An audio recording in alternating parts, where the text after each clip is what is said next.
जय जय श्री राधे। हरे कृष्ण। भागवत स्वरूप सभी साधुओं को मेरा प्रणाम। आज हम जानेंगे श्रीमद् भागवत महापुराण का तृतीय स्कंद का 12वां अध्याय, जहाँ सृष्टि का विस्तार के बारे में बताया गया है। वीडियो शुरू करने से पहले आप सभी से अनुरोध है, अगर आपने मेरा चैनल सब्सक्राइब नहीं किया तो सब्सक्राइब कर लीजिए और बेल आइकन को प्रेस कर दीजिए ताकि मेरा हर वीडियो आप तक पहुंच जाए।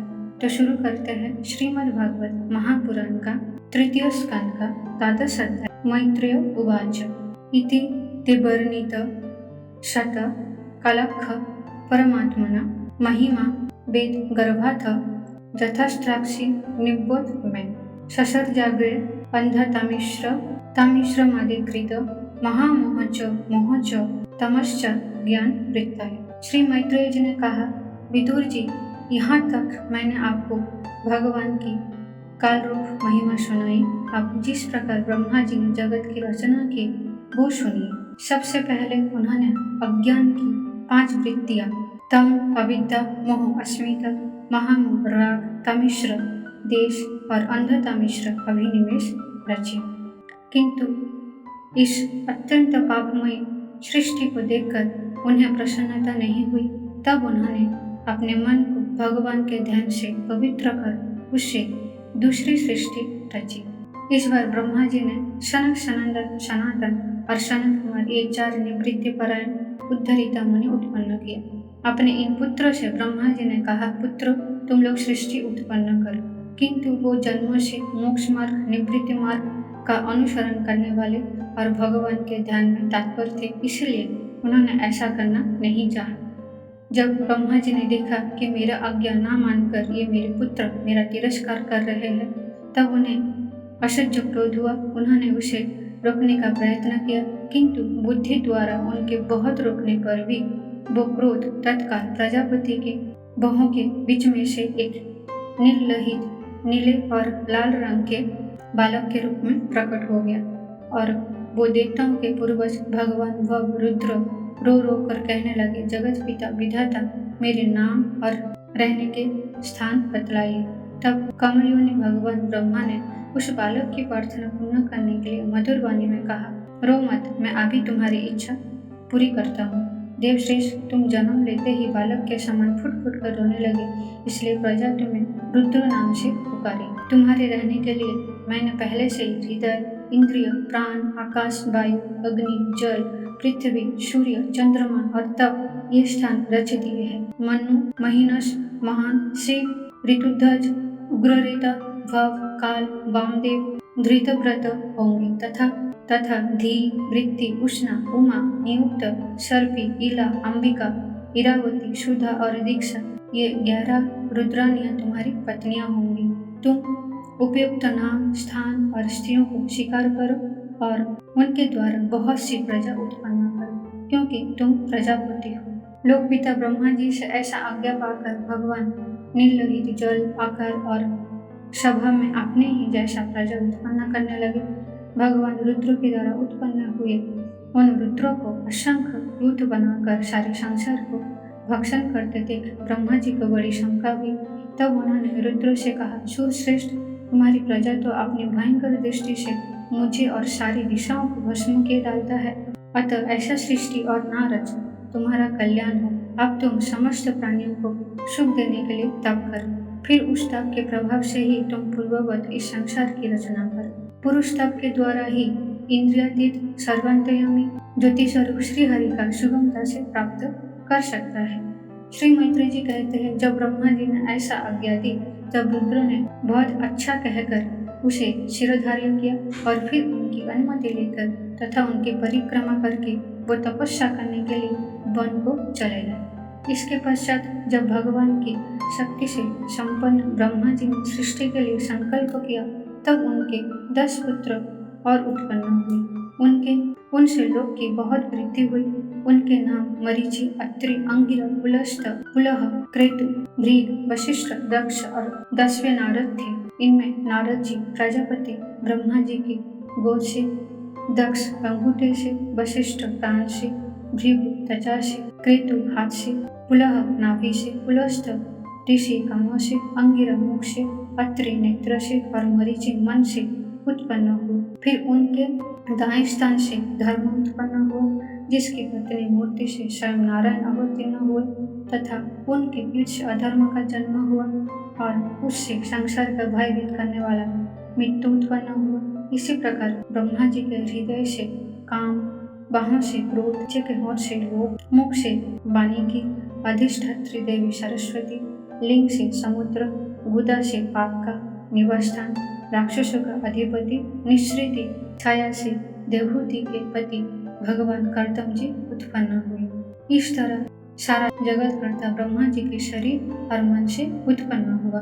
विदुर जी भगवान ब्रह्मा की कन्या सरस्वती बड़ी ही सुकुमारी और मनोहर थी। हमने सुना है एक बार उसे देखकर ब्रह्मा जी कामोहित हो गए थे। यद्यपि ये स्वयं वासनाहीन थी, उन्हें ऐसा अधर्ममय संकल्प करते देख उनके पुत्र मरीचि आदि ऋषियों ने उन्हें विश्वासपूर्वक समझाया, पिताजी आप समर्थ है, फिर भी अपने मन में उत्पन्न हुए काम के वेग को रोककर पुत्री का मन जैसा दुरस्तर पाप करने का संकल्प कर रहे हैं, ऐसा तो आपसे पूर्ववर्ती किसी भी ब्रह्मा ने नहीं किया होगा और न आगे ही कोई करेगा। जगत गुरु, आप जैसे तेजस्वी पुरुषों को भी ऐसा काम शोभा नहीं देता, क्योंकि आप लोगों के आचरण का अनुसरण करने से ही तो संसार का कल्याण होता है। जिन्हें भगवान ने अपने स्वरूप में स्थित इस जगत को अपने ही तेज से प्रकट किया है, उन्हें नमस्कार है। इस समय वो ही धर्म का रक्षा कर सकते हैं। अपने पुत्र मरीचि आदि प्रजापतियों के अपने समान इस प्रकार कहते देख प्रजापतियों के पति ब्रह्मा जी बड़े लज्जित हुए और उन्होंने इस शरीर को उसी समय छोड़ दिया। तब उस घोर शरीर को दिशाओं ने ले लिया। वही कोहरा हुआ जिसे अंधकार भी कहते हैं। एक बार ब्रह्मा जी ये सोच रहे थे कि मैं पहले की तरह सुव्यवस्थित रूप से सब लोगों की रचना किस प्रकार करूं। उसी समय उनके 4 मुखों से 4 वेद प्रकट हुआ। इनके सिवा उपवेद, नए शास्त्र, होता, उद्गाता, अधर्यु और ब्रह्मा, इन 4 ऋत्विजों के कर्म, यज्ञ का विस्तार, धर्म के 4 चरण और 4 आश्रम तथा उनकी वृत्तियां, ये सब भी ब्रह्मा जी के मुख से उत्पन्न हुआ। विदुर जी ने पूछा, तपोधन विश्व रचयिताओं के स्वामी श्री ब्रह्मा जी ने अपने मुख से वेदादि को रचा, तो उन्होंने अपने किस मुख से कौन वस्तु उत्पन्न की, ये आप कृपा करके मुझे बतलाइए। श्री मैत्रेय जी ने कहा, विदुर जी, ब्रह्मा ने अपने पूर्व, दक्षिण, पश्चिम और उत्तर के मुख से क्रमशः ऋग, यजु, साम और अथर्व वेदों की रचा तथा इसी क्रम से शास्त्र, होता का कर्म, इज्जा, अधर्यु का कर्म, स्तुति, स्तोम, उद्गाता का कर्म और प्रायश्चित्त, ब्रह्मा का कर्म, इन 4 की रचना की। इसी प्रकार आयुर्वेद, चिकित्सा शास्त्र, धनुर्वेद, शास्त्र विद्या, गंधर्व वेद, संगीत शास्त्र और स्थापत्य वेद, शिल्प विद्या, इन 4 उपवेदों का भी क्रमशः उन पूर्वादि मुखों से ही उत्पन्न किया। फिर सर्वदर्शी भगवान ब्रह्मा ने अपने 4 मुखों से इतिहास, पुराण रूप 5वां वेद बनाया। इसी क्रम से षोडशी और उक्त, चयन और अग्निष्टम, अप्तोयर्म और अतिरात्र तथा वाजपेय और गोशोक, ये 2-2 यज्ञ का भी पूर्वादि मुख से ही उत्पन्न हुए। विद्या, दान, तप और सत्य, ये धर्म के 4 पाद और विद्यों के साथ 4 आश्रम भी इसी क्रम से प्रकट हुए। सावित्र, प्रजापत्य, ब्राह्म और बृहत, ये 4 वृत्तियां ब्रह्मचारी के तथा वार्ता, संचय, शालीन और शिलोच्छ, ये 4 वृत्तियां गृहस्थ की हैं। इसी प्रकार वृत्ति भेद से वैखानस, बालखिल्य, औदुंबर और फेनक, ये 4 वेद वानप्रस्थ के तथा कुटीचक है। बहुदक, हंस और निष्क्रिय, ये 4 वेद सन्यासियों के हैं। इसी क्रम से अन्विकी, त्रयी, वार्ता और दंड नीति, ये 4 विद्याएं तथा 4 बज्जतियां भी ब्रह्मा जी के 4 मुख से उत्पन्न हुई तथा उनके हृदयाकाश से ओंकार प्रकट हुआ। उनके रोमों से उष्णिक, त्वचा से गायत्री, मांस से त्रिष्टुप, स्नायु से अनुष्टुप, अस्थियों से जगति, मज्जा से पंक्ति और प्राणों से बृहति छंद उत्पन्न हुआ। ऐसे ही उनका जीव स्पर्श वर्ण और देहो सरवर्ण कहलाया। उनकी इंद्रियों का उष्म वर्ण और बल को अन्नस्थ कहते हैं तथा उनकी क्रीड़ा से निषाद, ऋषभ, गांधार, षडज, मध्यम, धैवत और पंचम ये 7 स्वर हुए हैं। हे तात, ब्रह्मा जी शब्द ब्रह्म स्वरूप है, वो बैखरी रूप से व्यक्त है और ओंकार रूप से अव्यक्त है तथा उनसे परे जो सर्वत्र परिपूर्ण परम ब्रह्म है वही अनेकों प्रकार की शक्तियों से विकसित होकर इंद्रादि रूपों में भास रहा है। विदुर जी, ब्रह्मा जी ने पहला कामाशक्त शरीर जिससे कुहारा बना था छोड़ने के बाद दूसरा शरीर धारण करके विश्व विस्तार का विस्तार किया। वो देख चुके थे कि मरीचि आदि महान शक्तिशाली ऋषियों से भी सृष्टि का विस्तार अधिक नहीं हुआ, अतः वो मन ही मन पुनः चिंता करने लगे। अहो, बड़ा आश्चर्य है, मेरे निरंतर प्रयत्न करने पर भी प्रजा की वृद्धि नहीं हो रहा है। मालूम होता है इसमें देव ही कुछ विघ्न डाल रहा है। जिस समय यथोचित क्रिया करने वाले श्री ब्रह्मा जी इस प्रकार देव के विषय में विस्तार कर रहे थे, उसी समय अकस्मात उनके शरीर के 2 भाग हो गए। क ब्रह्मा जी का नाम है, उन्हीं से विभक्त होने के कारण शरीर को काय कहते हैं। उन दोनों विभागों से एक स्त्री पुरुष का जोड़ा प्रकट हुआ। उनमें जो पुरुष था वो सार्वभौम सम्राट स्वयंभू मनु हुए और स्त्री थी वो उनकी महारानी शतरूपा हुई।